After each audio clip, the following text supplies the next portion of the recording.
Hello les gars, j'espère que vous allez bien. J'ai l'impression que ça fait 1000 ans qu'on ne s'est pas parlé alors que ça fait juste du coup 2 semaines que je n'ai pas filmé. Aujourd'hui du coup on se retrouve avec une nouvelle vidéo où on va parler couleurs étant donné que comme vous avez pu le voir dans le titre de la vidéo, je vais vous donner en fait des conseils sur comment porter le color block. Donc pour rappel, c'est vraiment une grosse tendance de ce printemps-été 2022. On en voit déjà de partout dans les magasins, Zara, Stradivarius, Pull&Bear, H&M, enfin vraiment c'est une tendance qui est omniprésente.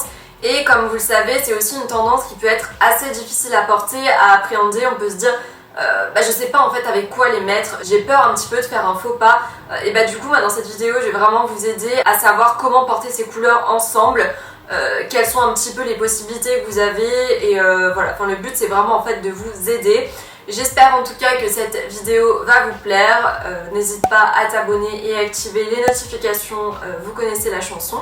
Et puis eh bien, on va commencer tout de suite. Qu'est-ce que c'est que le color block? Alors le color block en fait c'est une association de plusieurs couleurs vives. On a plusieurs possibilités donc pour tout ce qui est color block. On va avoir du coup soit par touche pour les plus timides et on va dire celles qui préfèrent tout ce qui est look minimaliste, ou alors on va le retrouver en total look pour les audacieuses. Donc ça, le total look, on peut clairement dire que c'est ça la tendance cette année. Après voilà, c'est plus difficile à porter et à assumer surtout. Et je sais que cette tendance, elle peut, comme je vous disais, en fait, faire peur. Et du coup on peut se dire en fait je vais la délaisser parce que je vais jamais la porter, ça sert à rien que je m'achète telle pièce ou telle pièce parce que ça va rester dans mon armoire et prendre la poussière.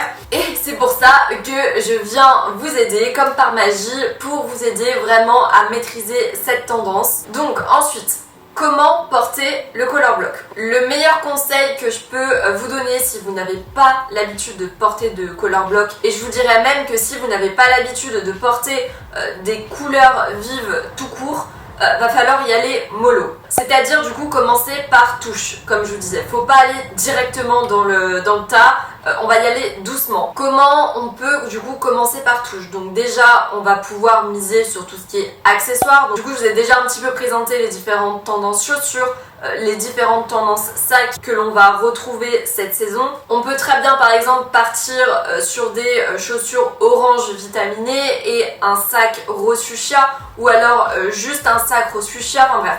Vous m'avez compris, le but c'est vraiment de faire par petite dose. On mise sur des petites pièces qu'on peut finalement facilement enlever. Donc on a les accessoires du coup pour faire par petites touches, et on a aussi du coup tout ce qui va être au niveau de la tenue. Donc au lieu de directement partir dans cette tendance color block, on va par exemple pouvoir se mettre un petit haut blanc ou noir, et pour le bas du coup on va ajouter une pièce de couleur. Vous pouvez aussi faire l'inversement comme je vous disais en partant par exemple sur du coup un pantalon totalement classique, un haut totalement classique, mais on va ajouter un blazer ou une surchemise du coup de couleur vive. Et à partir de ce moment là, si vous vous sentez à l'aise, vous pourrez du coup commencer la transition du coup vers un total look monochrome de couleur vive. Je le répète, ces conseils ça s'applique vraiment à toutes les personnes qui n'ont pas l'habitude de porter de la couleur. Enfin après, même si vous avez l'habitude, libre à vous de partir sur ce style de look qui sera quand même un peu plus discret qu'un color block. Là le but c'est vraiment en fait d'aider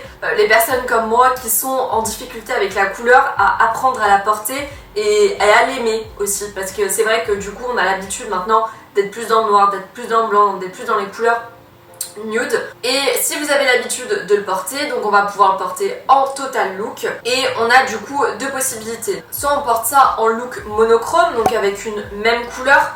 On peut jouer sur les matières comme je vous disais, ou alors sur un camailleux de couleur, ça aussi c'est possible. Par exemple si on prend un camailleux de rose, on va partir donc sur cette base en prenant je sais pas un blazer rose fuchsia et un pantalon qui va être plus rose pastel. C'est un combo qui marche très bien et on reste du coup sur une harmonie de couleurs. Pour ma part j'adore justement les looks monochromes qui jouent un petit peu sur ce camailleux de couleurs. Ça change et c'est toujours tendance, donc c'est un bon moyen de s'éclater. Et la seconde possibilité que vous avez, ça va être de direct foncer tête baissée dans le look color block avec des couleurs qui vont être totalement différentes. mais du coup complémentaires. Donc je pense par exemple au rose fuchsia et au orange vitaminé qui sont deux couleurs complémentaires et qui vont très bien ensemble. Ensuite, la grande question que vous devez probablement vous poser et qui est sûrement la raison du coup pour laquelle vous avez cliqué sur ma vidéo, ça va être quelles sont les couleurs qui vont ensemble. Donc c'est simple comme bonjour, le secret du coup pour savoir quelle couleur va avec quelle couleur, ça va tout simplement être le cercle chromatique. Mais évidemment, il va falloir savoir le lire, ce cercle chromatique. La première possibilité de color block qu'on va pouvoir avoir, ça va être des associations de couleurs qui vont être totalement différentes entre elles et du coup qui vont permettre d'ajouter du contraste. Par exemple, sur ce cercle, on prend le rose et on prend la couleur qui va être opposée à elle en face sur le cercle chromatique. Donc du coup le rose ça sera le vert. Du coup quand je vous dis ça vous pensez direct au blazer Jacquemus qui était rose avec le petit tissu dans la poche vert. Donc là on est clairement sur ce type de look. Autre couleur du coup on a le bleu plus le orange, le violet et le jaune, le violet et le marron. Maintenant vous voyez un petit peu comment lire pour cette association, c'est très simple. Il vous suffit juste de taper cercle chromatique sur internet et vous aurez du coup les associations de couleurs possibles. Ensuite, la deuxième possibilité que vous avez, ça va être le camailleux. Donc, comme je vous disais, le principe c'est vraiment en fait d'avoir une même nuance de couleurs mais dans des déclinaisons différentes. Par exemple, on va prendre le bleu marine et ensuite le baby blue. On va avoir le vert canard qui va aller avec le vert sauge. Le but c'est vraiment de rester en fait dans cette même nuance de couleurs. Ce qui est cool c'est que ça va permettre de faire un contraste entre les couleurs foncées et les couleurs claires. Le rendu est sublime et c'est quelque chose que j'adore faire pour ma part. En termes de color block c'est probablement du coup l'association que je préfère. Ensuite on va avoir le faux camailleux. Donc qu'est-ce que c'est que le faux camailleux? Ça va être d'associer des couleurs voisines sur le cercle chromatique. Et c'est quelque chose du coup que j'avais évoqué plus tôt dans ma vidéo.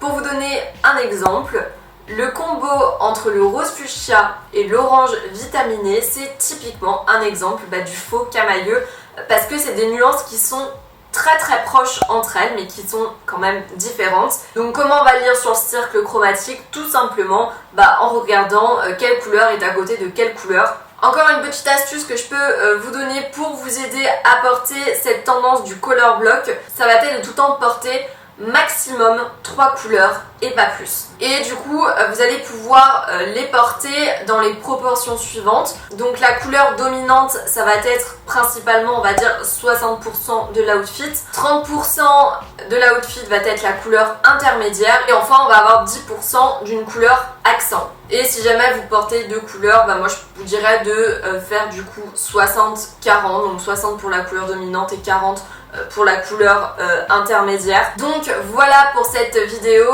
j'espère qu'elle vous a plu. Je pensais que j'allais pouvoir un peu plus parler ça, il me semblait que ça allait durer plus longtemps mais bref, c'est pas grave. Le plus important c'est que ça vous ait aidé et que maintenant vous sachiez quelle couleur porter avec quelle couleur. Parce que comme je vous disais c'est assez difficile de savoir sans connaître un petit peu toutes ces règles et toutes ces astuces. J'espère que ça vous a plu même si j'ai déjà dû le dire 10 fois. N'hésitez pas à me dire en commentaire quel est votre mix préféré.